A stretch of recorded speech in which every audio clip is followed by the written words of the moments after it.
皆様こんにちは、ミキです。今週も西オーストラリア州のパースから私の日常をお届けしていきたいと思います。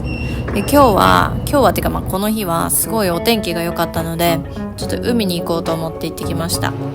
でまずその前にお腹空いてたので朝ごはんを食べにスビア湖という駅で降りて、でこのレイヤーズベーカリーというところに行ってきました。でここのパン屋さんはフランス人の同僚の子に教えてもらったところで、フランスからバターをですね取り寄せて作ってるっていうすごいこだわりが強いパン屋さんらしくて、もう激推しだったので、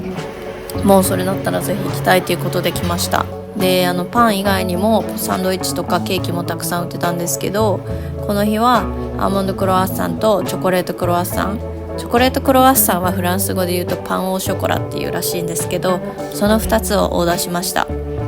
で前の動画でも紹介したんですけど、ちょっと今絶賛ねアーモンドクロワッサンにすごいハマってて、なのでいろんなところを食べ比べしようっていう時期なんですけど、まずこのチョコレートクロワッサンね、すっごいサクサクでした。こんなサクサクなクロワッサン食べたことないっていうぐらい、すごい味も美味しかったし、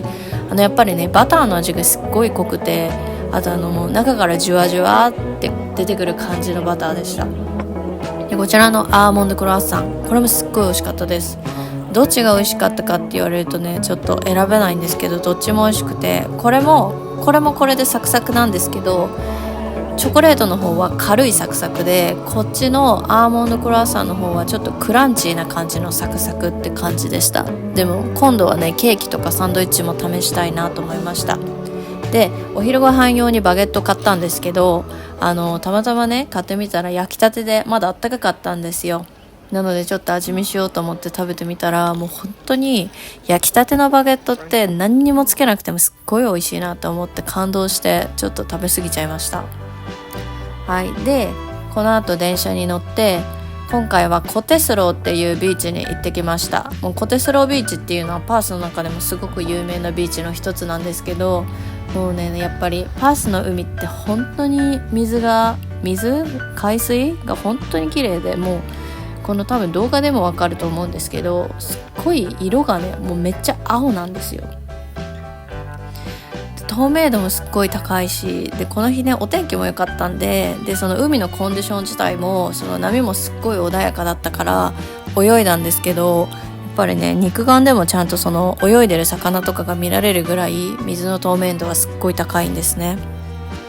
でちょっとこの日一つねちょっと残念なポイントはゴーグルを持ってくるの忘れちゃって、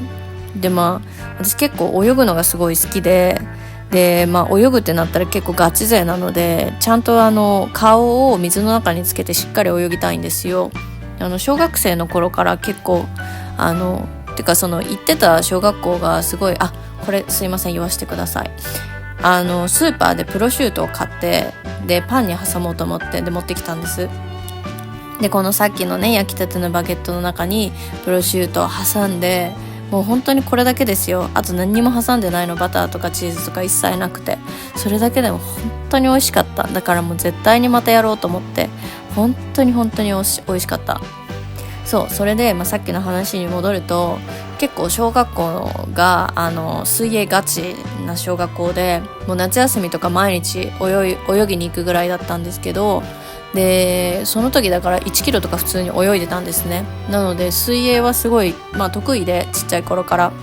なんですけど、ちょっとこの日ゴーグル持ってなくて、なのであんまりちょっとガチで泳げなかったんですけど、次来る時はね絶対もうゴーグル持ってこようと思って、そのぐらい本当にもう良かったです。ただねちょっと水がやっぱすごい冷たかったです。外は結構もう35度ぐらい38度ぐらいあったかなこの日。でもねやっぱ水の中がすっごい冷たくて、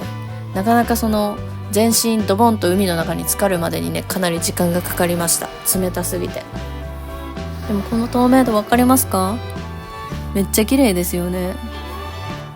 でこの日は平日だったのであんまり人もいなくて、これ多分ね週末とかだともうこのビーチにブワーって人がもっと寄ってきて、みんなあれですよ、日光浴みたいなして、もう夏になるとねみんなやっぱり肌焼きたいから、こっちの人すごいね人だかりになると思います。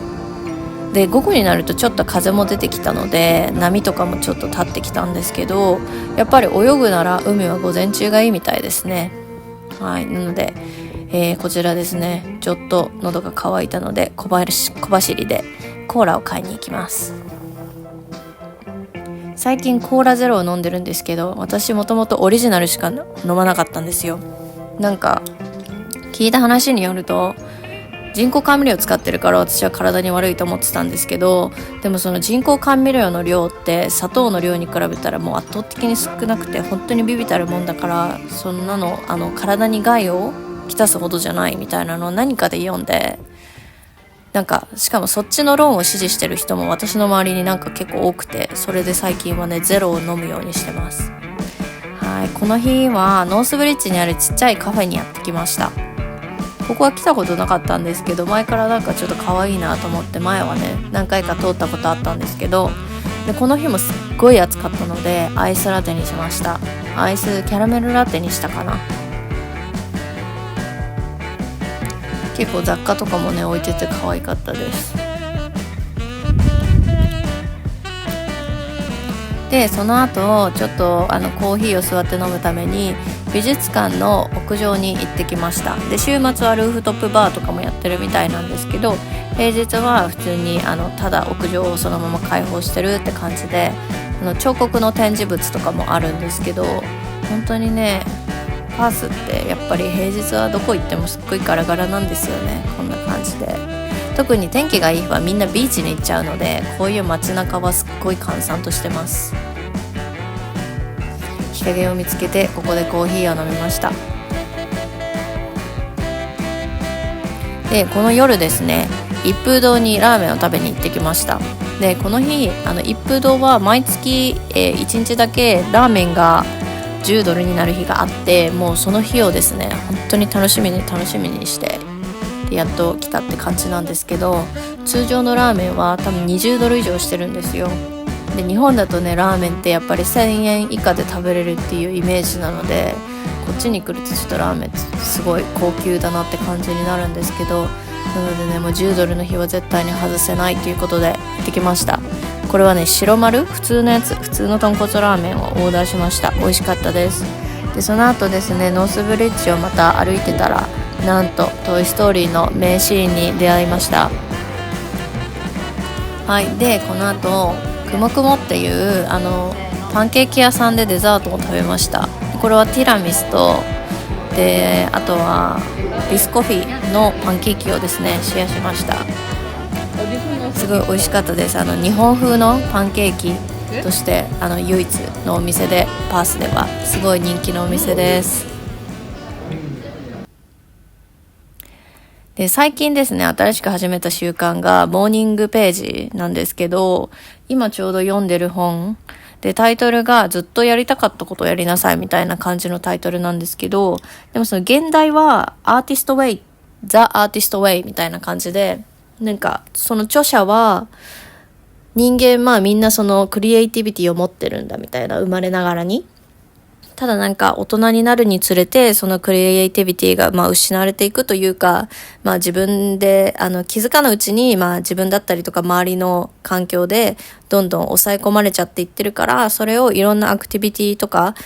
トレーニングを通して解放していきましょうみたいな感じの本だと思うんですけど、ちょっとまだ最後までは読んでなくて、でそのうちそのトレーニングの一つの中にこのモーニングノート、モーニングページっていうのがあって、毎朝起きたら3ページ頭の中にあることを書き出しましょうっていうやつなんですけど、結構ねしんどいです。3ページなかなか書けないっ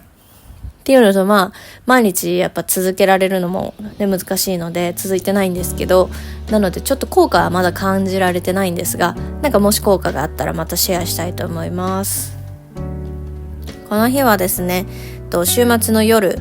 ちょっと前お話ししてたヴィンセントというワインバーに行ってきました。もうこのね私本当すごい好きなんですけど、やっぱり私があんまりワインとか飲めないのでちょっと行きづらくて、ワインが飲める人とじゃないとちょっとあんま行けないなみたいな抵抗感があって、で1年ぶりぐらいに来れたんですよ。でこれはブラッターチーズの中にあるぐちゃぐちゃっとした部分だけの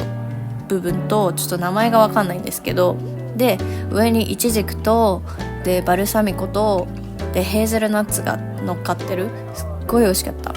この甘じょっぱい系の料理がすごい好きなので、